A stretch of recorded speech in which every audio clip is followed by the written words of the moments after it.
नमस्कार दोस्तों। कई पेशेंट्स जो कि हमारे कैथेटर पे हैं, उनका एक सवाल होता है कि ये कैथेटर होने के बावजूद भी मुझे यूरिन का सेंसेशन आता है। यूरिन की सेंसेशन भी आता है और यूरिन कई बार साइड से भी आ जाता है। क्या ये कंडीशन इस वजह से है कि कैथेटर ढंग से लगा हुआ नहीं है, या कैथेटर ब्लॉक हो गया, या कैथेटर की क्वालिटी ठीक नहीं है, या फिर कैथेटर को अगर और बड़ा मोटा कैथेटर डाल दिया जाए तो ये प्रॉब्लम ठीक हो जाएगी? ऐसा बिल्कुल भी नहीं है कि ये कैथेटर और मोटा डाल दिया जाए तो ये प्रॉब्लम ठीक हो जाएगी, या फिर कैथेटर का क्वालिटी अच्छा नहीं है, या कैथेटर ढंग से लगा हुआ नहीं है। कैथेटर ब्लॉक भी नहीं होता है इस कंडीशन में, क्योंकि आधा यूरिन तो कैथेटर में आ ही रहा है।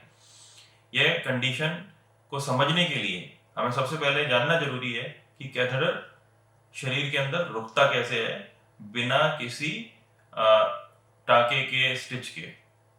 कैथेटर को अंदर रोकने के लिए एक बलून का व्यवस्था होती है, जिसको कि हम फुला देते हैं कैथेटर डालने के बाद। जब ये बलून ब्लैडर के अंदर होता है तो कैथेटर बाहर नहीं आ सकता। उसको बाहर लाने के लिए उस बलून को डिफ्लेट करना पड़ता है, उसके बाद ही वो कैथेटर बाहर आता है। ये जो फोलीज कैथेटर है, इसकी विशेषता ये है कि इसको किसी भी टाके के द्वारा बाहर रोक के रखना नहीं पड़ता। ये अपने बलून के मैकेनिज्म से ही अंदर टिका रहता है। अब इस बलून की वजह से कई बार जो यूरिनरी ब्लैडर है वो ओवर एक्टिविटी शो करता है। किन कंडीशंस में शो कर सकता है? या तो थिकन्ड ब्लैडर वॉल हो, या फिर इन्फेक्शन हो, या फिर ब्लैडर इनहेरेंटली ओवर एक्टिव हो। इस कंडीशन में ये जो ब्लैडर है, यूरिनरी ब्लैडर है, ये ओवर एक्टिव हो जाता है, बहुत ज्यादा कॉन्ट्रैक्ट करने लगता है।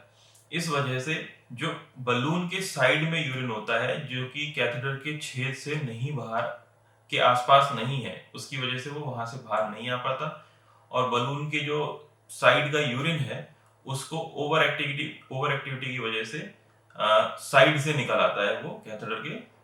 और अगर जब बलून अंदर होगा तो ब्लैडर जब उस पर कॉन्ट्रैक्ट करेगा तो ब्लैडर तो यही सेंसेशन देता है कि अंदर कुछ यूरिन बचा हुआ है या है, जिसकी की वजह से ऐसा लगता है कि कैथेटर होने के बावजूद भी ब्लैडर पूरी तरीके से खाली नहीं हो पा रहा।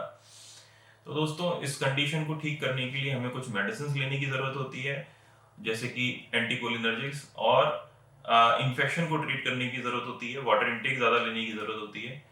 इन्हीं चीजों से ये सेंसेशन थोड़ा कम हो जाता है, और जो बार बार यूरिन जाने का सेंसेशन है, ऐसा लगने का सेंसेशन है कि यूरिन अंदर कुछ है, वो कम हो जाता है।